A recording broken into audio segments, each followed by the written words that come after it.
এই ফটোর ভিতরে কে বিপদে আছে বেশি, নাও না মেয়েটা? 5 সেকেন্ড ভাবেন, তারপরে কোন নাওটা বিপদে আছে না মেয়েটা।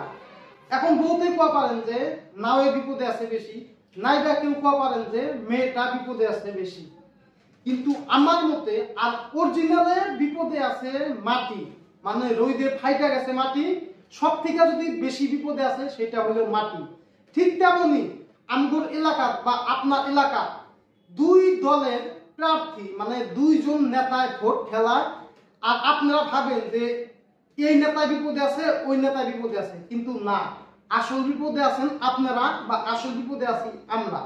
বেলেগের কথা কই না, আমগর এই ধুবড়ী ডিস্ট্রিক্টের কথাই কই। আমগর আসামের ধুবড়ী জেলার দুইটা প্রার্থী এমপি পদে ভোট খেলায় আছে।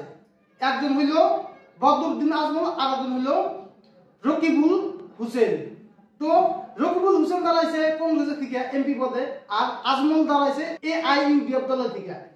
তো এখন কথা হল যে বহুতে আমরা কয়ে আছি যে রকিবুল হোসেন বিপদে আছে, নাইবা আবারও কেউ কয়ে আছি যে বদরুদ্দিন আজমলে বিপদে আছে। কিন্তু ভাই আসল বিপদে আছি আমরা সাধারণ জনসাধারণ মানুষের। ধুবড়ী জেলার সহজ সরল সাধারণ জনসাধারণের সব থেকে বেশি বিপদে আছি। কারণ ভাই কি জানেন, দুইজনে চালানি, দুইজনে আইসা আমগর মতো সহজ সরল মানুষের ধোকা পাইয়া একদম ধোকা দিয়া চলে যাব, নিজের রাজনৈতিক কেরিয়ার সুন্দর করব, আর আমগর সব থেকে বেশি বিপদে ফেলাইয়া আবারও চলে যাব। তো এই ফটোর সাথে আমগর ধুবড়ী জেলায় না খালি আসামের, ভারতবর্ষের, বাংলাদেশের সব জায়গারই রাজনৈতিক প্রেক্ষাপটে এই বস্তুটাই হয়েছে।